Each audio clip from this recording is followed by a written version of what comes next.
এই মুহূর্তে সবচেয়ে বড় খবর আপনারা জানেন, কিছুদিন আগে কিন্তু বারাইপুরে কিন্তু একটা সভা করে তৃণমূল কংগ্রেসের সেনাপতি অভিষেক ব্যানার্জি।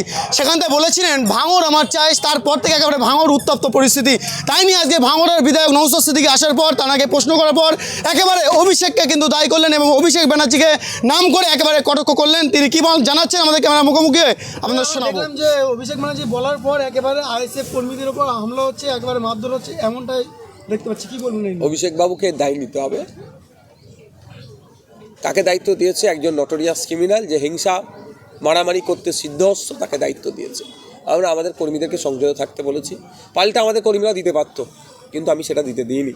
আমাকে যখনই খবর পৌঁছেছে মালিক ভাই বা আমাদের যারা নেতৃত্বরা বলেছে, আমি একদম সংযত হব যে হিংসার বদলে হিংসা দিয়ে সমস্যার সমাধান হয় না। এলাকার মানুষজন বুঝতে পারছে, এলাকার যারা সাধারণ মানুষ তারা তো আরও তৃণমূলকে বিচ্ছিন্ন করবে। যে একটা বিষয় নিয়ে ঘটেছিল, গাড়িকে পার্কিং করা নিয়ে মতনৈক্য হয়েছিল দুই ভাইয়ের, সেটা মিটে গেল, তারপরে হিংসা আবার হলো কেন? এটা তো বোঝা যাচ্ছে। এর জবাবটা মানুষই দেবে।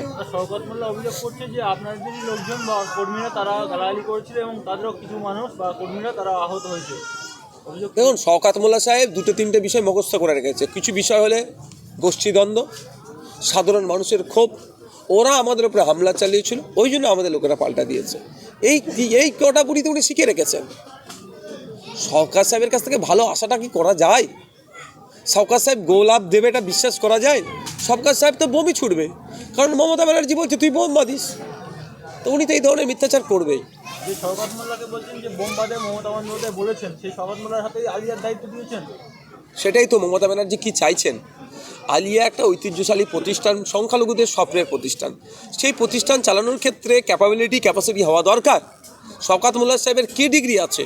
তিনি যে ডিগ্রিটা রাজস্থান থেকে কিনেছেন, হ্যাঁ আমি বলছি কিনেছেন, যে স্কুল বা প্রতিষ্ঠান থেকে, সেই প্রতিষ্ঠানটা যে ডুপ্লিকেট, ফেক, অবৈধ, সেটাও আবার পশ্চিমবাংলা সরকার ঘোষণা করেছে। তাহলে ভাবতে পেরেছেন কার হাতে দিচ্ছে? তাহলে আলিয়াতে কি নতুন একটা কোর্স করাতে চাইছেন মমতা ব্যানার্জি? যে বোমটা কিভাবে তৈরি করা যায় তার একটা কোর্স, বিভিন্ন কোর্স হয়, ভোকেশনাল কোর্স আছে না, তার ভোকেশনালের একটা পার্ট করে দেবেন নাকি মমতা ব্যানার্জি? এগুলো মেনে নেওয়া যায় না। আর সংখ্যালঘু সমাজের যারা মিডিল ক্লাসের মুসলমান আছে তারা এখন এগুলোকে মুখ বুঝে সহ্য করছে। আমি বারবার বলে এসেছি না, দেখুন এটা একটা বড় সংবাদ মাধ্যমে বেরিয়েছিল, মমতা ব্যানার্জি শিক্ষিত মুসলমানকে পছন্দ করে না, বোম বাঁধা মুসলমানকে পছন্দ করে, একদম হেডলাইন হয়েছিল। আজকে দেখুন মমতা ব্যানার্জির দলে কি শিক্ষিত মুসলমান নাই?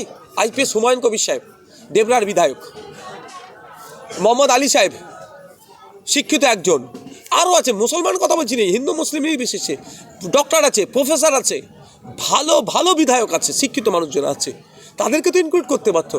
যারা এই ধরনের প্রতিষ্ঠান চালাবার মতো যারা যোগ্যতা রাখে, আইপিএস হুমায়ুন কবির সাহেব কিন্তু এই ধরনের প্রতিষ্ঠানগুলো চালাবার যোগ্যতা রাখে, কিন্তু আইপিএস হুমায়ুন কবির সাহেবকে যদি দেওয়া হয়, আইপিএস হুমায়ুন কবির সাহেব আলিয়াকে সুন্দরভাবে গড়ে তুলবে। আর মমতা ব্যানার্জি আলিয়াকে গড়ে তুলতে চায় না, আলিয়াকে ধ্বংস করতে চায়।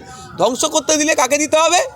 এদেরকে দিতে হবে যারা আলিয়ার ইট, বালি, পাথর, সিমেন্ট, ডাস্টার, চেয়ার টেবিল বিক্রি করতে প্রস্তুত নিয়ে নেবে। আজকে ভাঙড় সকাল থেকেই একেবারে উত্তপ্ত পরিবেশ।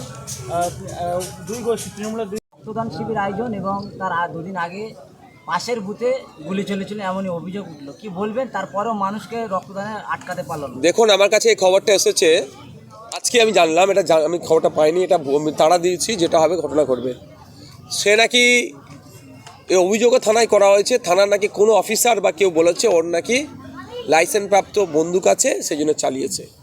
অতটা সহজ নয়, কারো কাছে যদি লাইসেন্সপ্রাপ্ত বন্দুক থাকলেও এভাবে যদি গুলি চালায় তার জবাবটা দিতে হয়। তা আমি ওটাকে বলেছি কি অভিযোগ করেছে কাগজটা নিচ্ছি, এটা মেনে নেবো না। পাকামো হচ্ছে, মানুষকে ধমকানি চমকানি দেওয়া হচ্ছে, কেন মানুষের প্রতি আর ভরসা হতে পারছে না? শুনছি পার্টি অফিসে আলোচনা হচ্ছে, ভাঙড়ের একটা মানুষও না ভোট দিলেও গণনা কেন্দ্রে নাকি কেড়ে নেব। মানে কনফিডেন্স কোন জায়গায় পৌঁছেছে বুঝতে পারছেন? আর মানুষ মানে ভোট দেবে না বুঝে গিয়েছে।